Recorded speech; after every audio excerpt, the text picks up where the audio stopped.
At Node.js and Joomla today. So first, I'm going to talk about myself in the third person for a little while. So who is Joe? He has 8 years of Mambo and Joomla programming experience. So I was there before the split from Mambo over to Joomla, and I've been coding since then. I work for Monos. So Corey, wave your hand in the back. We do full Joomla websites. We do custom code, custom templates, everything from just starting your website from scratch. And we have stickers if you want. Yes, I have stickers and Corey has stickers. So be sure to get stickers from us before you leave this conference. Oops. I live in Austin, Texas. And I'm a lynda.com author. I have titles on programming for Joomla, and I also have a title on Node.js. And pay attention to this talk, because at the end of this talk, I'm going to have a quiz, and whoever can answer my quiz question correctly will get 1 free year of lynda.com. So you can watch my videos. Jen Kramer has some Joomla videos, and then there's also videos on pretty much any language or framework that you're interested in. Yes.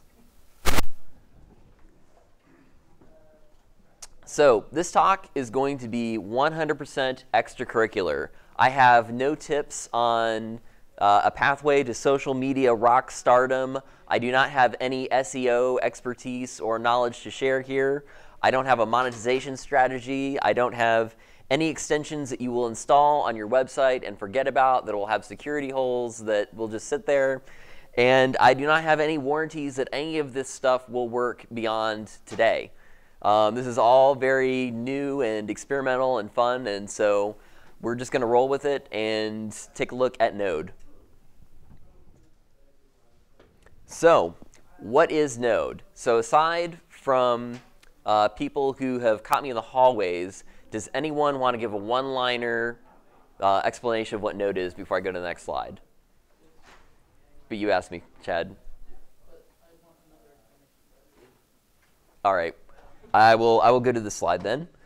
So a lot of people have assumed, oh, JavaScript, it must be something like jQuery or MooTools or something like that. But no, it's actually JavaScript without a browser. So the idea is if you want to write an entire program in code, or an entire program in JavaScript, and you don't want to use a web browser to do it, you can write it in Node. So yes, it actually is something, a tool you can use to write a full JavaScript application. It's using Chrome's V8 JavaScript engine. So what they did was they just took the JavaScript engine that powers Google Chrome, and they wrapped some functions around it and made it usable outside of a web browser. It's using standard JavaScript as well as a few global functions and utilities that are just baked in. And then it's built that way so that each file has its own scope. So that way, aside from those globals that it's added, every file that you have in Joomla or in Node is separate. And then that way, if you're familiar with JavaScript in a web browser, a lot of times you'll have a global variable. Anytime you declare a variable, it just has one scope, and that is available to any JavaScript file that you include on that page. In Node, it's a little different, where they've made it possible where you can have separate scopes for each file, and that way you don't have to worry about what variables are floating around in your application. And then another thing about Node is that the asynchronous nature of JavaScript is fully embraced. So what I mean when I say asynchronous, if you've worked with jQuery at all, sometimes when you do an AJAX request, you'll know that you pass in the URL of what you want to get, and then you also pass in a function where you work with the data from that request. So it keeps on running the code that's in your JavaScript file, and then it comes back to that callback whenever it has that data. So that's something that Node.js fully embraces and is sometimes helpful, and some webs can get in the way. but we will take a look at that soon here. So what can you build with Node.js? You can build server-side web applications. So there are actually content management systems that are built in Node. So just like Joomla is written in PHP, some people have written content management systems in Node that you can run. So you can have a JavaScript backend for your site as well as JavaScript that runs in the browser. You can write command line scripts with Node. Node makes it very easy for you to add command line tools to your terminal and install those so that they're available whenever you pull up another terminal window. Another thing you can build with Node are WebSocket applications. And we'll take a look at an example of one of those in a little bit.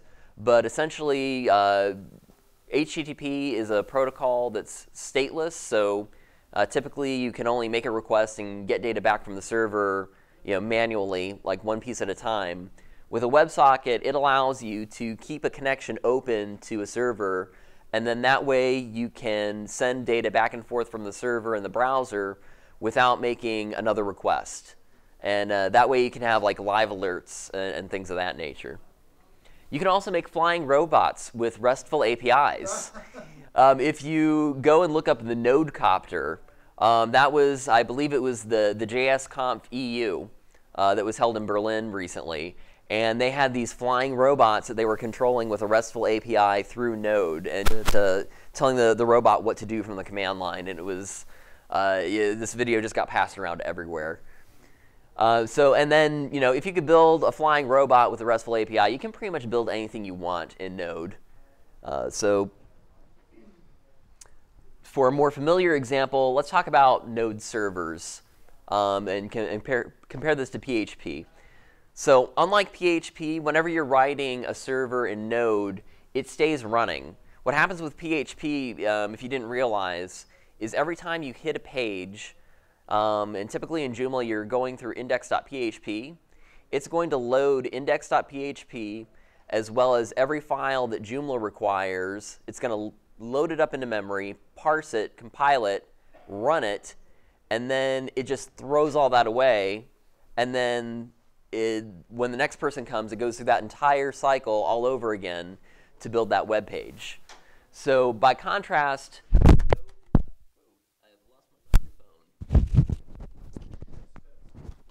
Test. Good. Oh, excellent. Yeah, I might just do this. So anyway, Node, by contrast, and many other tools like Ruby on Rails and Django and Python are similar in this way in that they keep the code running. So whatever variables that you have declared in your program and whatever values they're set to are going to stay that way between requests. And then they also directly face the web. So in a typical PHP setup, you have PHP running, and you have a web server like Apache or Nginx, and you have the web server ferrying data back and forth between your PHP code. Whereas with Node, typically people are running this so that it's directly facing the web. You're creating an actual web server in Node that's talking directly to the web browser that people are using to hit your site. And Node servers are also designed to be non-blocking. And what I mean by that is if you are pulling up, say for instance, user information out of the database in Joomla, that part of the code is blocking everything else. So you're waiting on the database to get the user information back before you run the rest of the code that's in your in Joomla. Node, in contrast, allows you to get that data, and then while that data is coming back from the database, you can set other things up. And like I said before, that's something that can be a help, and it's something that can also be a hindrance depending on how you structure the code.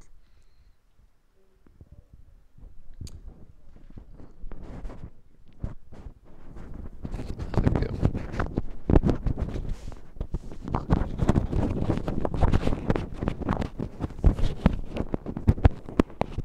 There. Excellent. Okay, so Node has a concept called modules. And these are not the same as Joomla modules that you would install and put in the sidebars of your website. Modules are kind of more analogous in Joomla to libraries. They're self-contained pieces of code that are reusable and you can use in your project to build things out. So there are modules that are included with Node itself, as well as modules that the Node community has written.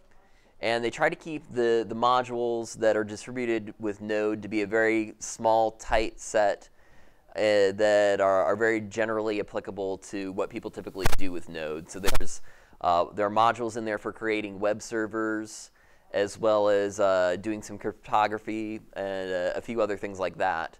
And one's for reading things from file systems and writing and those sorts of tasks.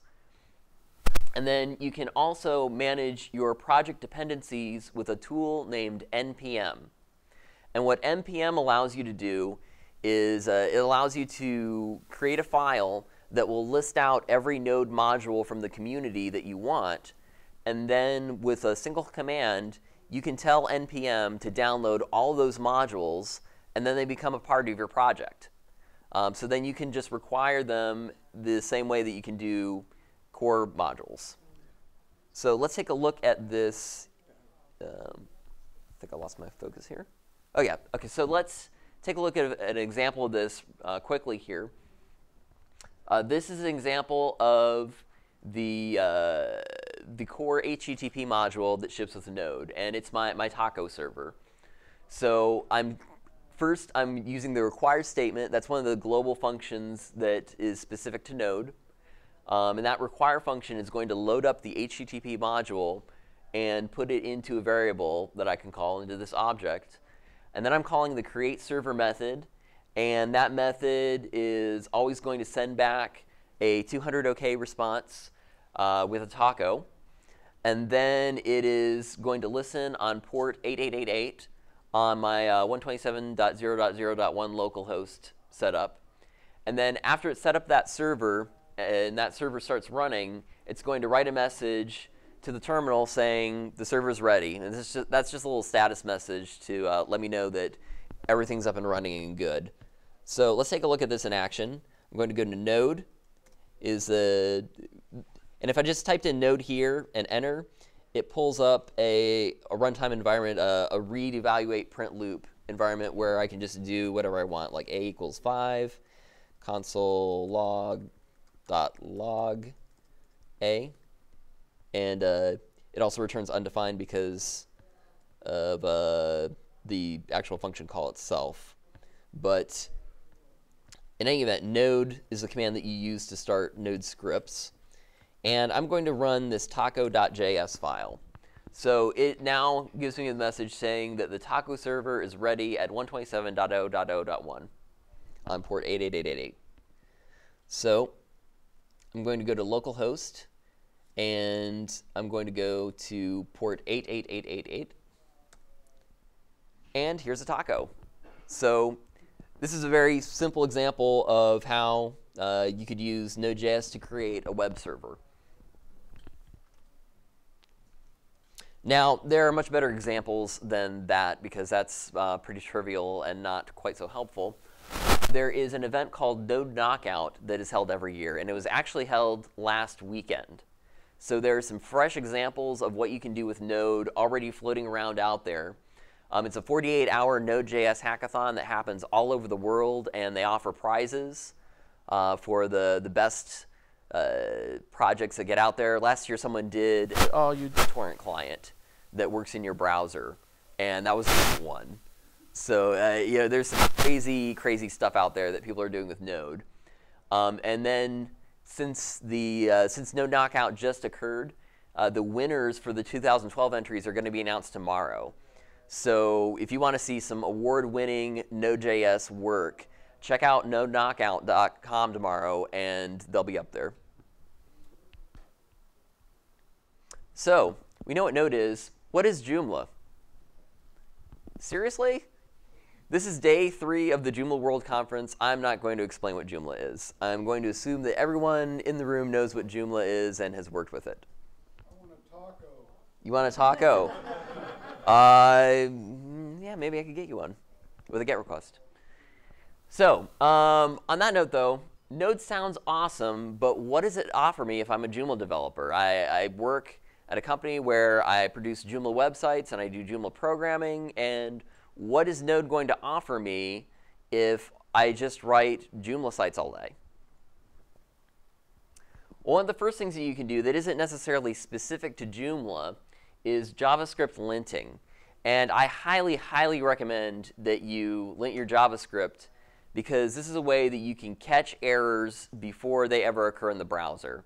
And this will catch things like missing semicolons and other issues that frequently cause problems when you're writing JavaScript for Internet Explorer, like the older versions.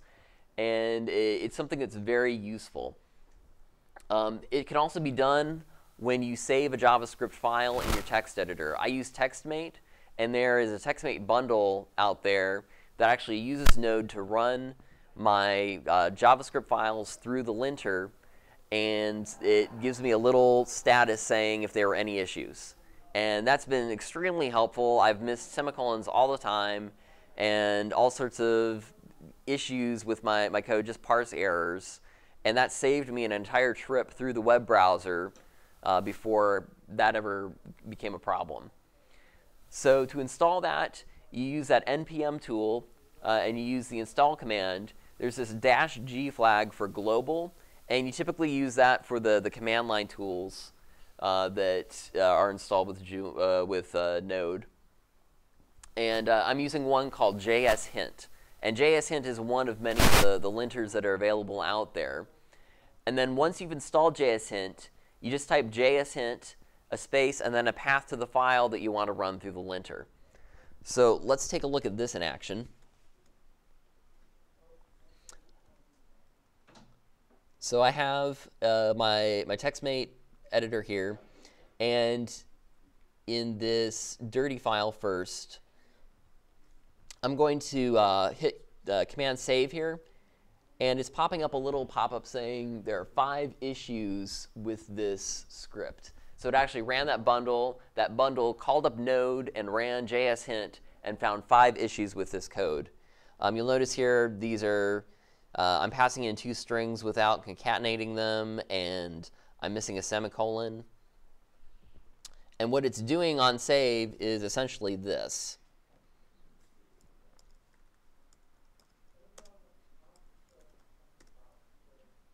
So it's telling me exactly what's happening. It expected that parenthesis and instead saw that string, and then it's missing the semicolon. And it causes a few more warnings just because of that broken string that I didn't concatenate correctly. So then I also have valid.js. And I'm going to run this through JS Hint as well. Now you'll notice I still have an error, even though it's generally valid code. I'm missing a semicolon, and even though this would probably run, it's not the best JavaScript quality. And then finally, if I run JS Hint on my clean one, it just gives me back another prompt with no warnings.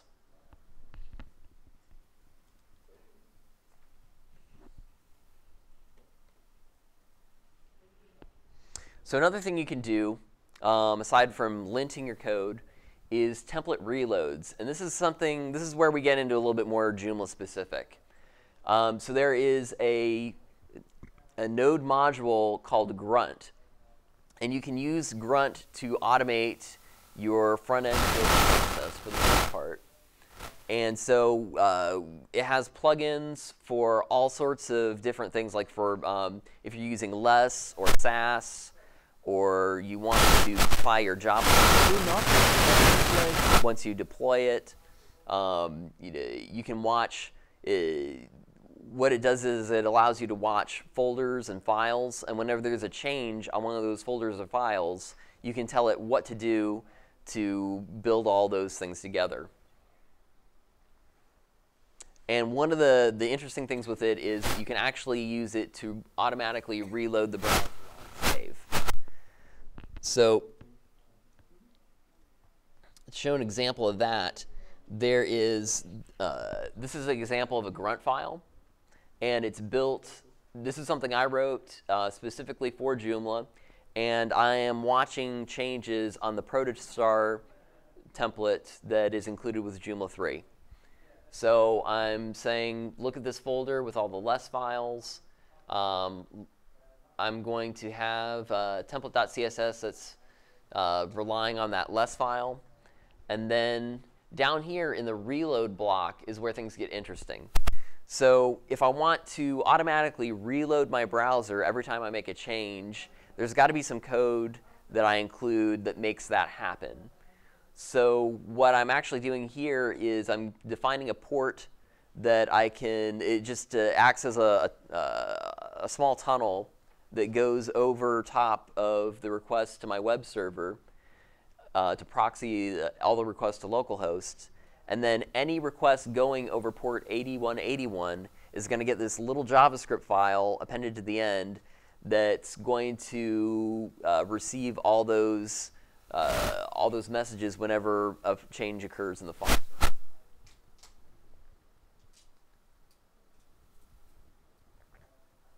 And so, and like I said, Grunt has this entire plugin system that you can use to just add as many different functions as you want. So I'm going to go down to index.php, and you'll notice here in the browser, I just have the protostar template here. And I'm going to add something to, well, first what I need to do actually is start up Grunt so that it watches those changes. So I'm in the folder of the Joomla installation where I have this Grunt file, and I'm going to type in Grunt.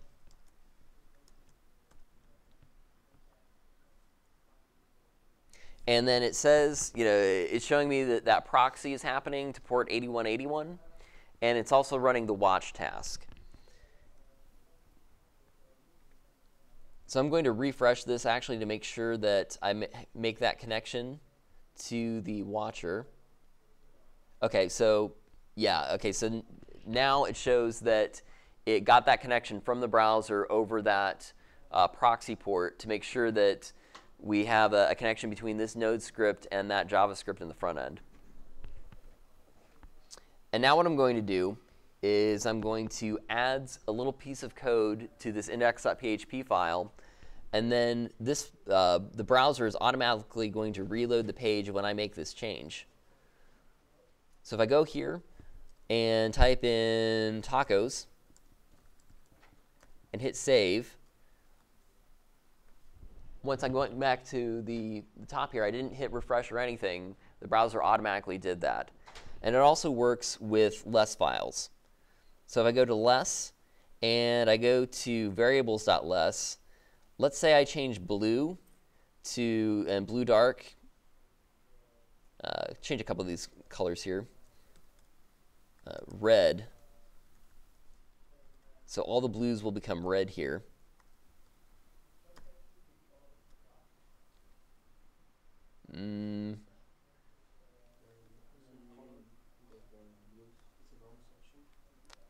Yeah, probably.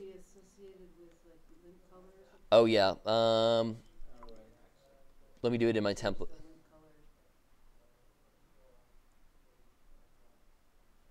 I know I had a better example here. There we go. So what's happening is Grunt is watching for changes to that less file.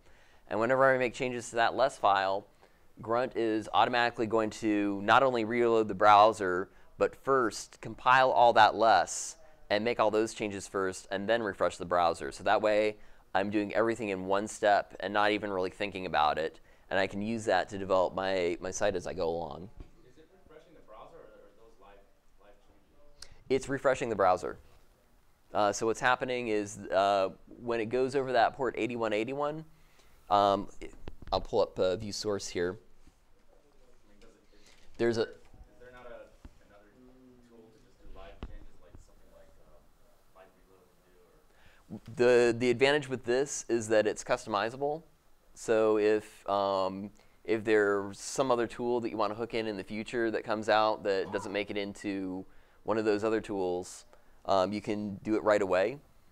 And yeah, I mean, there are other tools that do this, but this gives you the most flexibility that I've seen. How often is that client.js connecting, or is it persistent? It's not persistent, right? It is persistent. They're using a WebSocket to do this and to receive data from the server. So already this is something that Node.js can do that PHP could possibly do, but it's a lot more difficult to do than it is in Node. So I will reset that and get rid of the tacos. All right.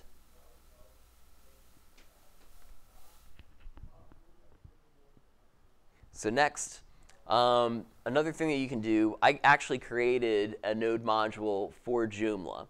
So what you can do is pass in the path to your Joomla site, and this module is going to go and read your configuration.php file in Joomla and just connect to the database so you can start doing things with it.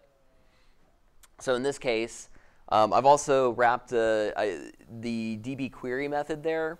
Also takes into account your database prefix.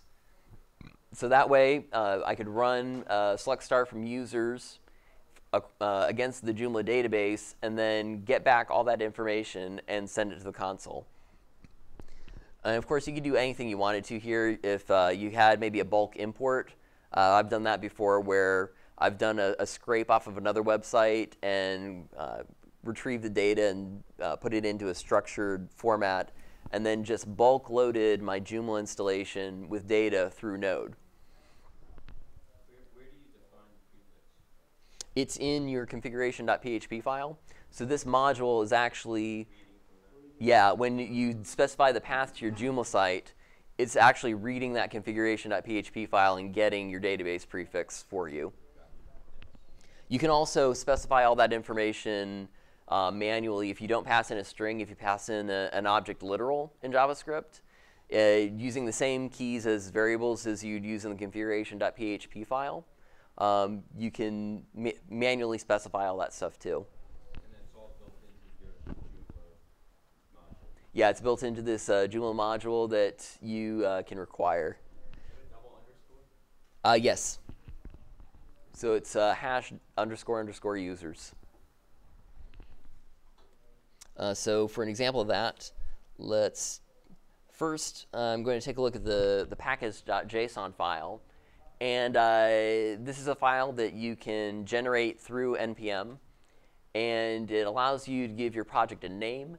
And then it allows you to also define a few other things about the project. But the interesting part is the dependencies here. So you only need to know the name of the module that you want to get from the public directory and tell it which version you want. So I have version 2 of the module, and I've listed it as a dependency. So I've already installed this module, but if I were to start with just that file, I would type in npm install, and it's going to go through and find all the dependencies and install them. In this case, they're already installed, so it didn't do anything. And it's complaining about no readme.md file because I don't have a readme file on this project. So what I'm going to do now is run this script. And it connected to my Joomla database. It pulled out both superuser and Joe as the usernames from this Joomla installation, and just passed out the username and the ID and the name of the user. So on the code side, it's just like the one in my slide, only I passed in my Joomla installation.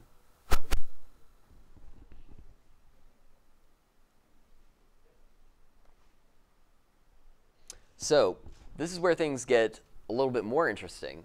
So you have the Joomla module, and there's also a module in the community called Socket.io. So a little bit earlier, we looked at the automatic refreshing in the browser that was happening over WebSockets. But if you want to do something that's a little bit more sophisticated, like you want to build a full application that makes use of WebSockets, there's a library called Socket.io that's available as a Node module. And this allows you to write WebSocket code quickly. And I say WebSocket, I should probably put that in quotes, because what it actually does is it acts kind of as a leveler across the browser implementations of WebSocket. It's something that's unfortunately not quite standard across all the browsers yet. And this Socket.io library includes several fallbacks that you can use in addition to native WebSockets. So if the browser that you're using doesn't have native WebSockets, it's going to use Flash. And if it can't use Flash, it uses like long polling. So in this example that we're going to take a look at, we're going to connect to Joomla using the Joomla module. And then we're going to authenticate the Joomla sessions through Node. So whenever someone logs into the website of a Joomla site, that's creating a cookie in the web browser. So what we're going to do through this script is we're going to read that cookie and pass it along to the Joomla module to check for that cookie, for that session in the database. And then if we have a session, it'll match it up to that user and log them into the chat room. If there's no cookie, then there's no user. And if there is no cookie, actually that's a good point. If you didn't want to make people log into the site, you could just allow them, you could detect when someone connects to that socket and maybe allow them to create their own username, or maybe not even use a username depending on what your application's doing. But we'll take a look at that in a second. So the code is in several pieces here. You're going to have a back end for this project as well as a front end, because you need a back end to receive and transmit all the chat messages, as well as a front end that people are seeing in their browser where they can do all the chatting. So I'm using 3 modules here. I'm using Joomla. I'm using a module called Connect that has some utilities that I'm using to parse the cookies. And then I'm also using Socket.io. So those are 3 community-provided modules that are outside of what Node provides natively. So I'm connecting to my Joomla site, and then I'm starting up an application on port 8000, and I'm using Connect to do that. And what that's going to allow me to do is it's going to allow Socket.io to send all that code, that Flash code, and the code that's talking to the WebSockets. It's going to allow that. It's going to send that to the browser without us having to write a 200 OK request or anything like that. And then I have the Socket.io library listen to that application, and whenever someone connects to one of those sockets, it's going to run that function where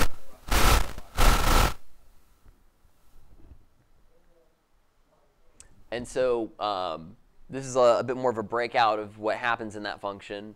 I've got one, there are 2 main functions to be aware of. There's emit as well as on.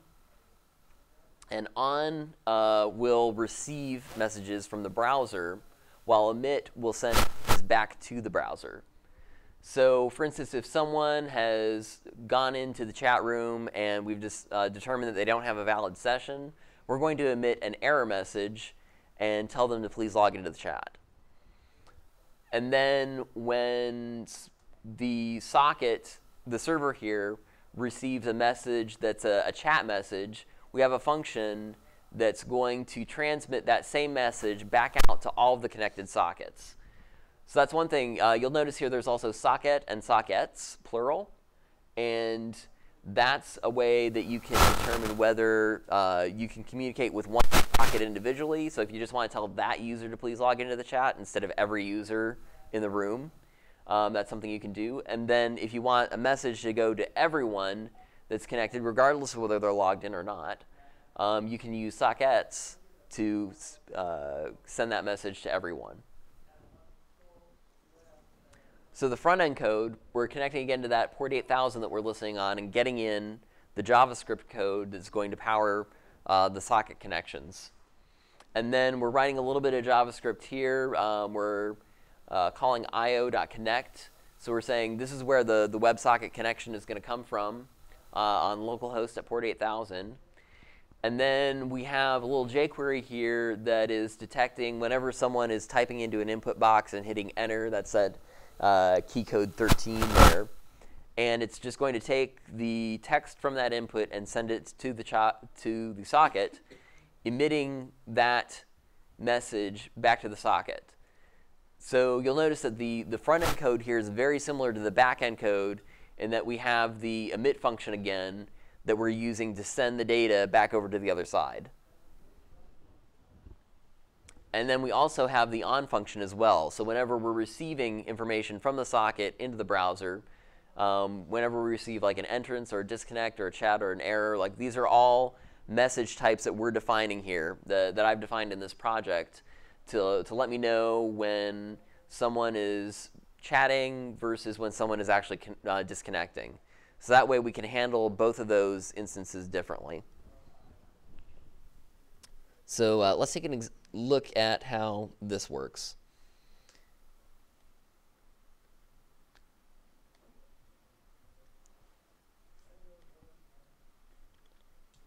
So again, I'm in the folder here of my project. I have another package.json file that has connect, socket.io, and Joomla listed as dependencies. I've already installed those dependencies.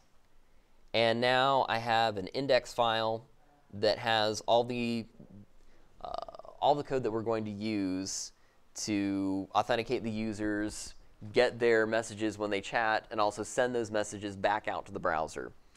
And then I know this code doesn't quite fit here on the screen, but there is the auth cookies method here in the Joomla module. And once you have the raw cookie information, you can send it to this function, and it's going to check that cookie information against the database to see if someone's logged in or not. And that way, you can have someone log in through Joomla and yet still connect with this Node.js socket connection. So I'm going to type in node and index.js, and it tells me that socket.io is started. I'm going to go back to the browser here, and I'm going to hit refresh. So you'll notice now it said right away, please log into the chat, because it connected to that socket, and that socket determined, well, wait a minute, you're not in, and it sent me back a message saying, hey, log into the chat. So if I log in here, it's going to refresh the page, and it's going to say admin has entered the chat. And I can chat here. So great. So now let's take a look. What I'm going to do is I'm going to pull up a Google Chrome incognito window. And what that's going to do is allow me to, typically we would have different people on different computers logging into the site so we could see it back and forth. But in this case, I'm going to pull up another browser window that doesn't have any of the cookies that's set in this one. And that way we can log in and chat back and forth between the windows.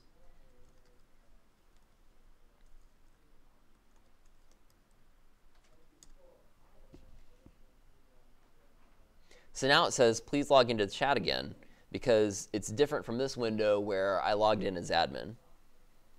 So now I'm going to log in as Joe. And now that I've logged in, it says Joe has entered the chat.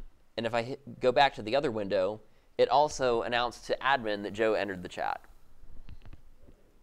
So I can also say tacos.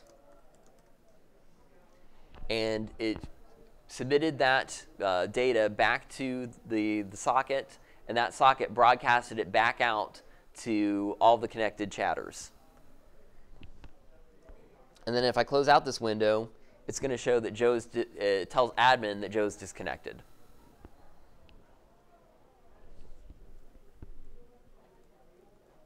So it is now the giveaway quiz time. On the next slide, I will have the question, if you've been paying attention, And the first person to raise their hand, I will call on you. What can I get from the code? And to answer the question correctly, we'll get 1 free year of lynda.com. So here it is. What command is used to manage dependencies for your Node project? Back there. What? Nope. I thought I saw Mark. Chad. Nope. Back. Yes. All right. Give me your. Do you have a business card? Okay. Well, we'll catch up after this. All right. How am I doing on time? Okay. Are there any questions? The only reason to include files within your project is that to define other modules? So the only reason to. So you have your main index.js file on the Node.js side. Oh, right. But, well, we saw the require statement. Uh-huh. That's searching for another file to include. Yeah. But that file is only including module, or are there other instances for... Let me show you. Yeah. So if I go back here to this project with the chat room. So I have the index.js. And whenever I install those node modules, they go into this node modules folder. And then that is looking for another index.js file in that module. And then that module here has another require statement. So that require statement can not only load modules that you've downloaded, but it can also load individual JavaScript files that you just have sitting around. So if you use that, the current directory, the dot there, and the path to the file that you want, then you can load files from your local directory without necessarily making them modules. But that's like having sub-modules in a module. Yeah. So I have a library here. So I have Joomla.js, and then I've separated it out into a database file and a configuration file and an authorization file. And yeah, that way you can keep your code very clean and organized. Yeah? Do you have this available someplace? I will be tweeting it out later. I just didn't want to publish everything with the question for the Lynda. Yeah. Anyone else? If you want to use Node extension, how do you deal with all the data? That's, yeah. So if you wanted to use Node in a custom extension, you would through the typical extension installation process. You would probably have to tell your clients to, you probably have to distribute a Node application that the clients would set up themselves. Can you do a Python script to auto-install everything?